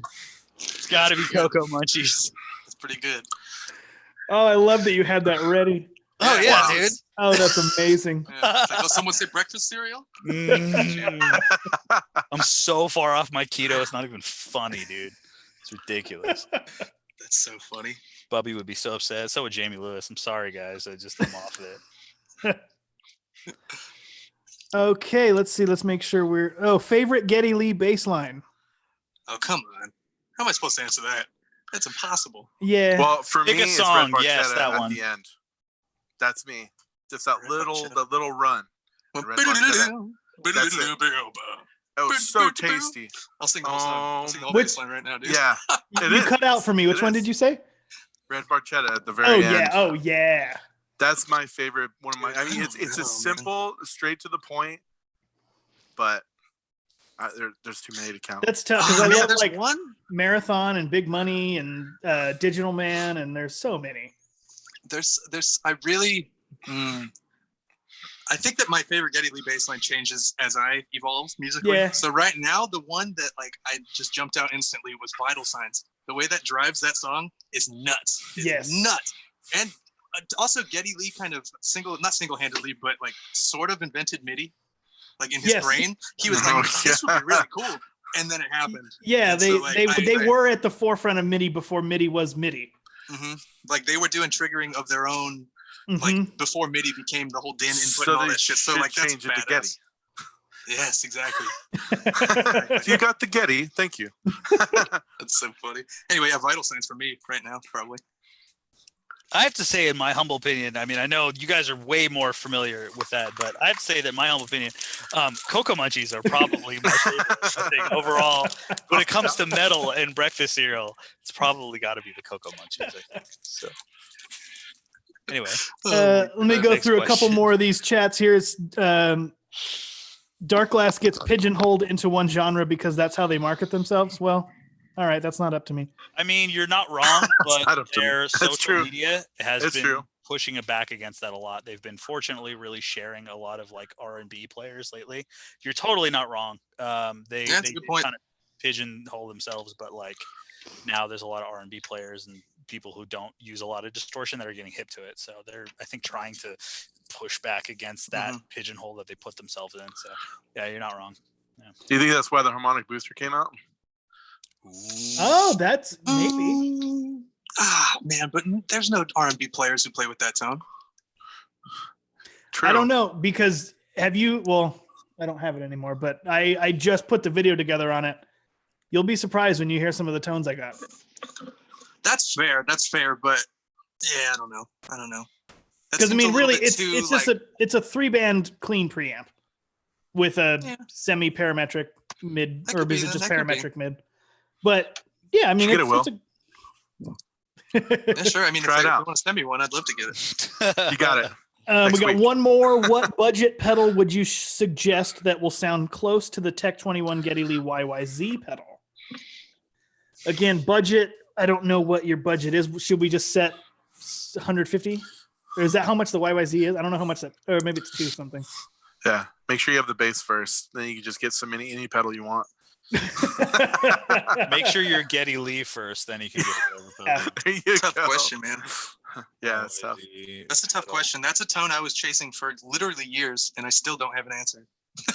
Yeah. Like the answer was when they released the Geddy Lee signature stuff. But before that, it was like very open waters for me. Really tough trying to find, because so what I assumed was like, okay, he's using a Rickenbacker and like old school SVTs, right? Alive. That's always what's behind him and stuff. Mm-hmm. But then you like start to learn more about the recording process in the 70s and things like that. And like chances are he was plugged into the board and they drove the board or they drove the compressor or something with, and you know, and his playing goes back to that. The way he plays the strings hits that compressor or that board in a certain way that it's really hard to emulate with a pedal, which is what I found. So, I mean, you kind of just have to find a gain structure that you like and just stick to it. That's kind of what it comes down to, because gain structures vary so much. And once you realize that, it becomes a lot easier to venture and find what you're looking for. Do you think string gauge would also be a problem with tone? It's part of it for sure, but maybe because I like that's a really good question. I like to play with lighter strings because I like the sound of it flapping against the fret to bring a little bit of treble breakup in there. And I don't want to have to hit super hard on thick strings to get that same tone. So I like 100 gauge, you know. I do the opposite for the opposite reason. That's funny. Like I do thicker gauge so that there's less of that clank. Mm-hmm. And it's like just a tight string. More like, of a piano granted, I thing? don't go, yeah, exactly. I don't go like super high. I only do 50 to 105. I just get a higher like upper strings because those get a little thin for my playing. But I tend to play a little harder too. So that goes. That's a good point, because you remember your strings that you had on the Dingwall like sucked. Like the higher ones when you first got it before you changed everything. Yeah. Remember that? And those were like tiny strings until you got the bigger ones. So that's a good point. And I play really hard and I like piano tones, so stainless steel. So that's why it's like again, it goes back to Steve Harris. Steve plays 110s in E standard. You know, it's Crazy. like, dude, that's nuts. trying to play some of those songs. It's like, good luck bending that. But he does it. Well, he doesn't really bend, but a lot of triplets.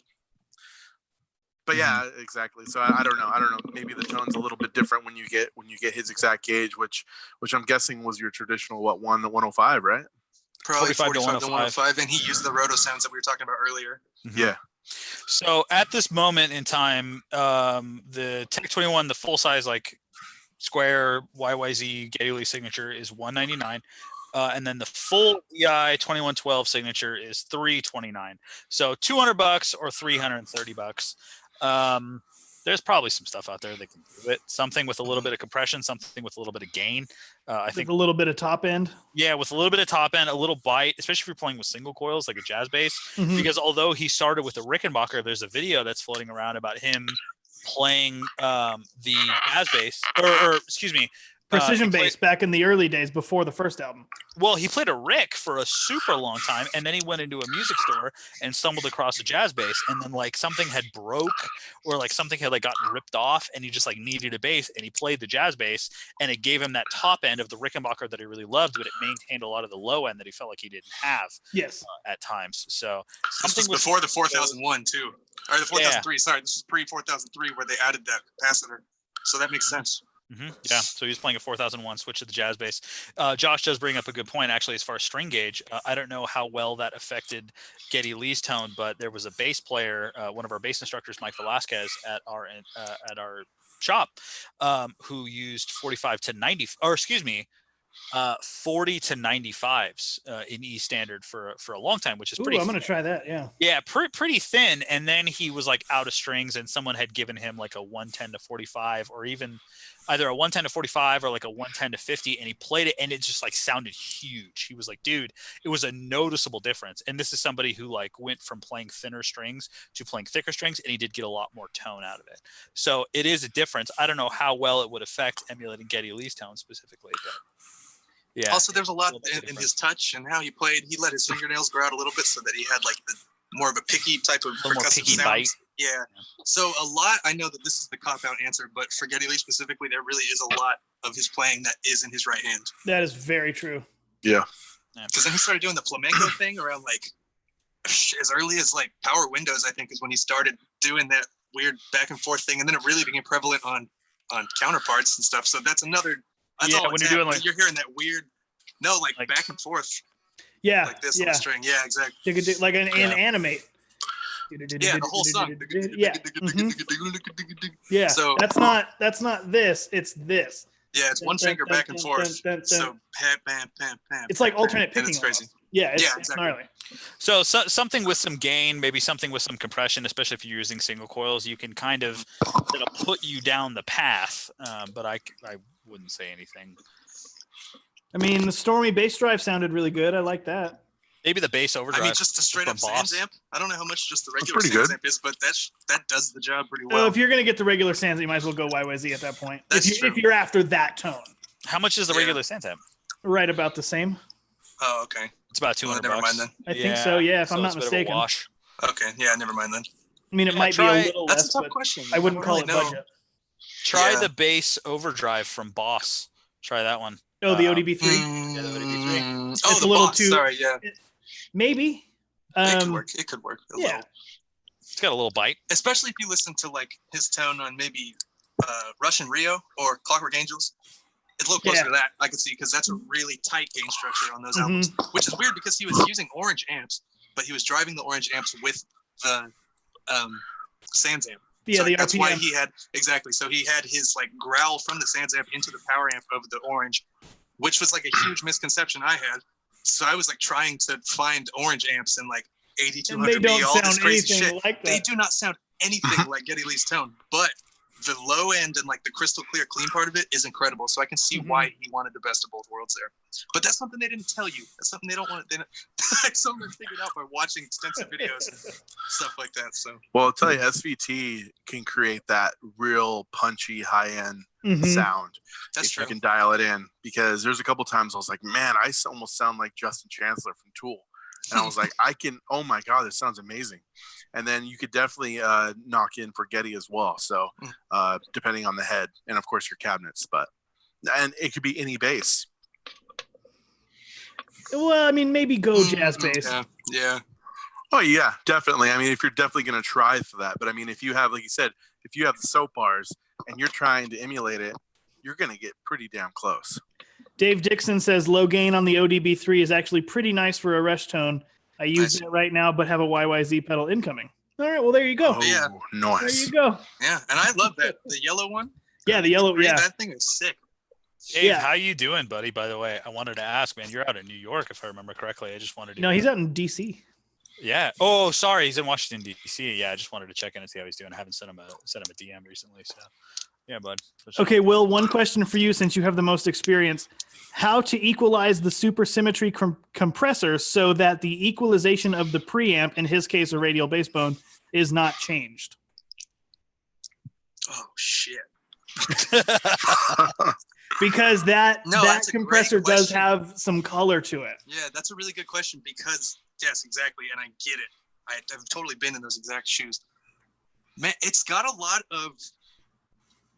It feels like it almost adds a gainy bit of presence in like a low mid frequency. So like that's kind of tough. I don't know what you're EQing with, but if you have something parametric or semi-parametric, try to play with your low mid frequencies, pushing from maybe like 100 to 200, the 1 and 200 range. Try messing with that if you can. Push a little further in either direction if that's what it takes.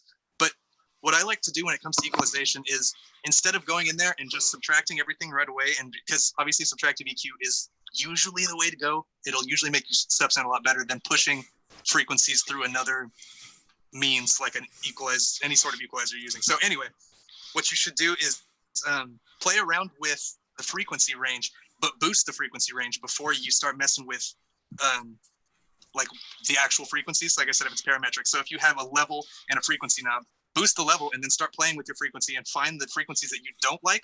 That way, when you go back to subtract, you'll have a little bit better scheme of what you should take out. And that's just a general mixing rule. Like that's just something I learned just trying to learn how to mix music, generally speaking.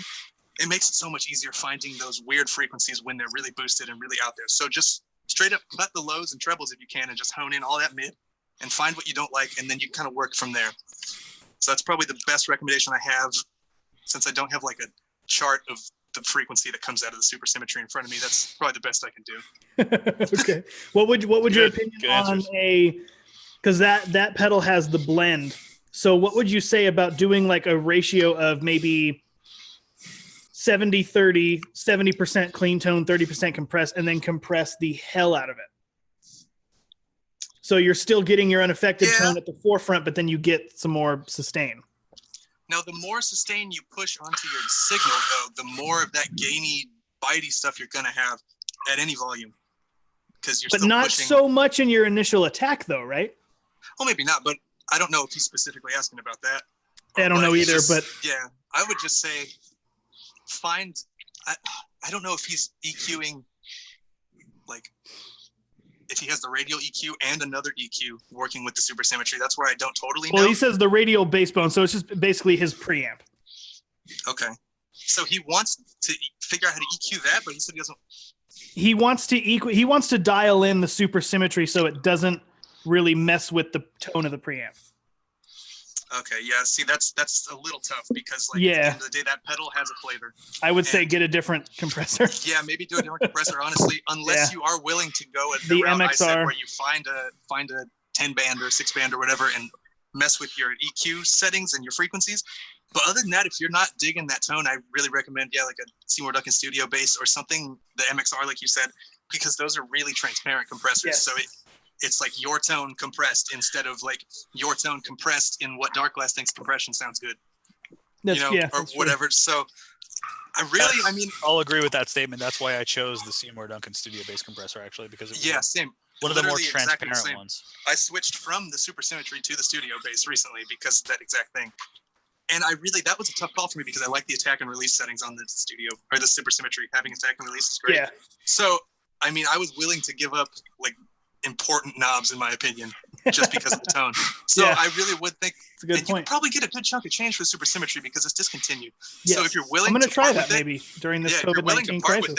If you're willing to part with it, I would say do it, dude. If you're not digging the sound, it's easier to get something different than to try to fix the character of that pedal. Yeah. Real quick, Dave Dixon says he's been pretty good working from home anyway, so Rona hasn't impacted my day-to-day much. All right, good. Good. Glad to hear that, mate. Other than the TC Corona Chorus, do you know of any other small pedal board friendly chorus pedals that have stereo inputs as well as outputs? Well, that's tough. The Boss ones, I don't know how user friendly. It's a nice compact Boss size pedal, which is great, but that's not like because smaller. the mini Corona doesn't have stereo, so he's got to be talking about the full size. I'm trying to look around and see what I have around here. Boss choruses, in my opinion, are going to win because I am a digital chorus type of man. Confirmed. The Boss, on my upbringing. The Boss bass chorus doesn't have stereo in, so he wants stereo ins as well as outs. So so that Boss bass chorus is out. Damn. Off the top of my head. What about the Julia? Was that stereo? No, I think that was mono. Earthquaker was mono. That's tough. Yeah, that might be your only. Unless you're going like a CE20 or whatever the hell those like big chorus boxes. I think those aren't pedal board friendly. Yeah, that's not pedal board friendly. Chorus might be it, or Corona might be it for you, dude. At least you can tone print, Either a Corona chorus, or you get a bigger pedal board and get a CE20 or whatever. Yeah, well now it's the MD500. I have MD500 up there somewhere. It's modulation. It's not just chorus anymore. That's right. Yeah, they have the slicer in there. Oh, dude, get a bigger pedal board and go get that fucking pedal right now. Okay, that looks like we're just about done on all the questions. Dave says, "Oh my God, somebody quick, make a sticker to change Corona Chorus to coronavirus." Oh my goodness. You're talking to the man himself, Dave. Yeah, that's true. Yeah, you're the guy. Is there anything else we want to touch on? Do we have any more questions? I have a question. Favorite bass player right now, immediately at this very moment in time. Go. Joe Dart. Josh. Josh is your favorite? Yeah, that's a good one. It's a good choice. Thank you. I don't have one right now. I guess Cliff, because I've been playing a lot of stuff like that. It's fair. Yeah. At this very moment in time, this does not. Tomorrow is irregardless. Yeah, we'll just do that. Cliff Burton. Sounds good. Oh my God, he has the bobblehead. That's sick, dude. I got my homeboy kicking it, Mr. Joe Dart. Does this thing also? Yeah, exactly. This is how I know if we're having an earthquake or not. That's great. I'm gonna say that's an 8 out of 10 on the dart scale. With my bass player question, I'm just gonna have to go Geddy Lee. I know it's kind of a cop out, but no, it's not a cop out at all. Classic. It's true, you know. Yeah, absolutely. Classic. I was gonna say Joe Dart as well, actually. That's why I said it so first. Yeah, he beat me to the punch. All right. Okay, now this is a question that I assume more people would be jumping on. What have you guys been up to lately since we're all kind of like stuck at home? What have you guys been doing to keep yourselves occupied? I miss you guys. I miss y'all's faces. I miss you guys too. I wish you would come hang out with us this weekend. Yeah, well, that's probably not gonna happen. That's not gonna happen. I'll be honest, it's probably not gonna happen. I'm gonna stay home. Some bread, dude. Some bread. Get all fat and sassy. Oh, yeah. God. Make soup. I have been predominantly just making videos, dude. I'm supposed to be in Ventura right now, assuming that none of this happened, to do my day job work, the work that actually pays the bills. But that's not happening, and it looks like I'm getting screwed on all of my government payment stimulus checks. Looks like I'm not getting anything. You're not getting anything? What? Why? I logged into check the status of your thing, and it says status not available. It's and then not I applied until the 17th. You can't use that website till the 17th. No, Lindsay did it, and hers showed up just fine. Oh, what the hell? It's going to the wrong account, but sucks. But yeah, so I applied for the small business loan since technically I am a small sole proprietor business. I haven't heard back yet. So, I mean, it might come, but it's not here right now, which is when I actually need it. But other than for that, yeah, I've been making bass videos. I got the harmonic booster video coming out. Oh yeah, it was right here the whole time. This is coming out next, and then the mono synth will follow. And then I got a bunch of stuff. I have the Mod 11 coming out, the MD 500, the RV 500, the EQ 200, and the tri-parallel mixer. Lots of stuff. Oh, and the orange fur coat. Yeah. Oh, sweet. I'm stoked for the fur coat. I'm looking Yeah, forward to it. dude. Nice. So Got some MXR stuff too. Dynacomp bass, MXR thump, and suboctave bass fuzz. So there's a lot of shit to do. The suboctave bass fuzz is going to be cool too. Oh, I'm so stoked on that one. Yeah, that thing's crazy. Anyway, so that's me. Who else? What else you been doing? Let me see if I can flip my camera. I'll show you guys. We're gonna get an inside tour. So I recently fixed up my MPC 2000 Classic. It's not an XL. That's just jargon. This is not the right channel for that. It's like a MIDI sequencing drum machine sampler. If you don't know what an MPC is, then I don't know what to tell you. Then I got this Tascam DP32 SD. It's a Porta Studio. I don't know if you can see that. Oh yeah, how's that working out for you? Channel mixer. I just really started going on it today, and so far so good. There's a guy named Phil Tipping who did like a 40-part video series on how to work this thing. So I've been religiously watching that. But I'm without a computer right now, so this is where I mix and master and do all my tracks. Dude, that is beautiful. That is beautiful. Like Roland SP404 SX. This thing is incredible. Lo-fi hip hop. This is it right here. And then behind my setup, I have the Korg, micro Korg. I love that synthesizer. I love the micro Korg. Yeah, that thing is sick. And then I got my full setup here. I got my record player and my receiver, which can do radio stuff. So I have that coming into my mixer, which goes into the 404 where I can affect it, do all, because it's got all of these multi-effects down the side here. And then from there, it goes into the MPC where I sequence. And then from there, I'll either play guitar or bass or whatever over it. So I'm trying to kind of start my solo career, if you will. And, I've really been stoked on this MIDI sequencing stuff because, I've been a fan of the Pocket lately. I'm a Pocket guy. So just being able to know that I hit go over here, all of my machines are listening to the same clock, and I'm listening to that clock as well. It's just not being able to play with the band right now. It gives me that really cool sense of I got a whole ensemble here, and I only really need myself and this gear on my table. So that's been a lot of fun. Going DAW-less, without a computer, has been quite the experience that I highly recommend everybody does at least once, because there's no better way to get creative than limiting yourself in certain ways. The biggest screen I have is this big, right? Everything else is either smaller or has no screen whatsoever. So using your ears to make music, it's so crazy how much it makes so much more sense than using your eyes to make music. You know what I mean? Because everybody uses their eyes nowadays. Exactly. You have your computer, you have your mixer, you have your EQ, everything is with your eyeballs. The second you don't have that, your music starts to just sound better, because you're okay, well, I know what I don't like, sonically, so I'm going to fix that instead of like, what looks wrong on the fucking wave chart? You're like, no, this doesn't sound right. I'm going to fix this. And it's incredible. And like I said, I just highly recommend everybody go without a computer and try to make music at least once, because it's incredible. Cool. All right. That was fascinating. freaking transcendental, Paul McCartney. No, that was cool. I really enjoyed that. Yeah. Josh? Nick? Me? Well, Chris, Someone? Josh, Nick? Well, I've just been working, dude, because I'm an essential worker. So, which is why I got on this little late. But that, and then last 2 weeks, just been working on master. Oh yeah. Been trying to hammer it out, and then That's playing gonna be games, and insane. so yeah, just living it out, living the coronavirus out, just chilling. No gigs in my back of my head that I have to go do, or something I don't have to do. So that's kind of what I like, actually. I kind of like it to where it's like I don't have that in the back of my head. Oh yeah, we got to play this gig. I don't want to go do that. Even though most of the time I want to play, most of the time it's not where I want to. But hey, it is what it is. But now I get to like actually sit here and practice and get my chops back up. Like I was telling Nick, I haven't played for like, what was the last time you came down, Chris? Like 6 weeks ago? Yeah. Okay, so that was the last time I picked up bass. That's great. So I started playing battery. I was like, what happened?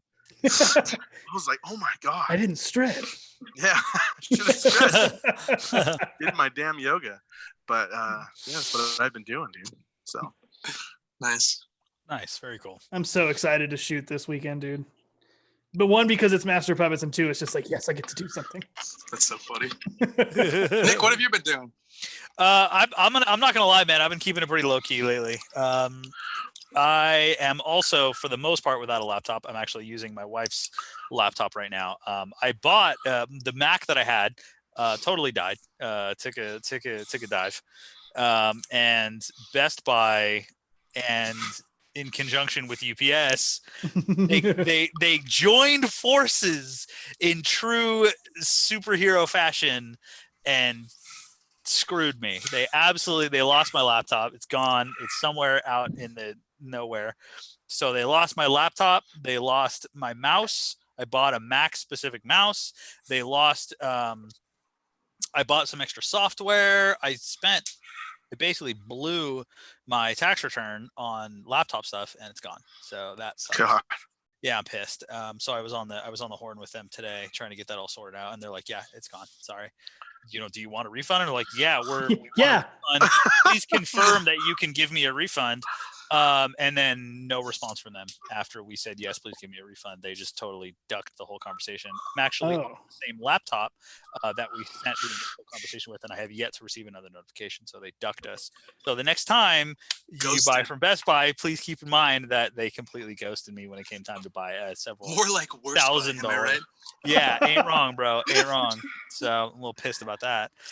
So I have not been doing nearly as much recording as I would hope I would do. I've been basically horsing around with the Electro-Harmonix Pitchfork, and I built kind of not music related. I built some raised bed garden boxes just because I got some extra time. Oh yeah. So yeah, I put some seeds down and built like a couple 4 foot by 4 foot by 10 inch deep garden boxes, and just hanging out with my daughter, hanging out with my kids, and nice. playing music and planting flowers and stuff and just trying to chill. So I work from home, which is nice. I'm very fortunate enough to be able to work from home. So I basically shoot emails to a bunch of people every day. So yeah, as soon as that laptop gets together, I would like to start recording some music, because there's footage somewhere on the channel where I swore I'd have an EP out by now. Dude, and you asked me to sequence drums for some tracks, and I did. I'm waiting, dude. I'm really looking forward to it. Dude, I haven't written any music. I've been learning Primus songs, and I learned Disco Ulysses. Dude, that's a hell of a fucking riff, huh? That might be my favorite riff, dude, out of any Voltec song. Oh man, it's so cool. In the video, I mean, it pans the whole room, so you see everybody playing it. You don't see how that man Joe is flying like a foot at a time from chord to chord across that fucking so much of the fingerboard is taken up in that riff. You can't play open notes. There's very few, if any, open you'll notes. go from like the high octave on like the 12th fret nearly, and then have to jump down to 2 or 3, like on the very next subdivision note. It's like, oh my God. Anyway. Yeah. So I've been doing that. Well, it's interesting because like the main riff, so it goes from like F sharp chromatic climb, but like it's like an open E, then there's like an F sharp up chromatic climb. The whole riff is like chromatic. It's crazy. And then the riff begins in E, and then it's like a descending pattern from E, but then there's like, it's nuts, man. Because if you listen to the piano chords, it's simple as shit. Mm-hmm. But then in between each chord, he's all the movement. You know, him and Corey. Yeah, it's crazy. God, I could talk about full pick forever, yeah. dude. So that's a super cool riff. I basically learned that for the most part. There's still some fills and stuff, and I've been learning some Les Claypool stuff because I'm a big Hell yeah. Claypool. That sounds like some tough stuff you've been doing. Well, dude, like I didn't do shit for like a week. I'll admit I didn't do any for like a week or like a week and a half. I was like, Josh and I when I saw him the other day when I went over and I bumped into him, I didn't do anything. I was like totally out of practice. So when I finally sat down to like learn some stuff, I was super rusty. I felt it, you know, even like a 5 or 6 days off. Yeah, dude. I get it. 5 or 6 days with not playing your instrument, and you'll feel a difference. I went for like a week and a half and I didn't play my instrument, and I was like, I sat down and I was like, what the hell do I do with my life? Like this is all screwed up. So yeah, I've been trying to learn some tunes and trying to stay a little bit more busy more recently. So hell yeah, that's about it. I hate to like interrupt like that, but my phone is very close to dying. Well, and we've been at this for a minute. So, yeah. Let's call that done, I guess. Okay, perfect. Well, that was a lot of fun, guys. That was really so, I'm gonna let us depart with one question to the audience. Whether you're watching live or you are watching at some point in the future, let us know what you thought. Would you like us to do this again? Would you like us to do this regularly, semi-regularly, once a week, once a month? Let us know in the chat right now if you're still here, or let us know in the comment section in the future. And we can definitely make this happen again on a regular basis. But until next time, I'm Chris from the Bass Channel. I'm Nick with the Bass Channel. I'm Josh with the Bass Channel. And I am Will with the Bass Channel. And we will catch you all next time. Thanks, guys. Bye-bye. Cheers. Later.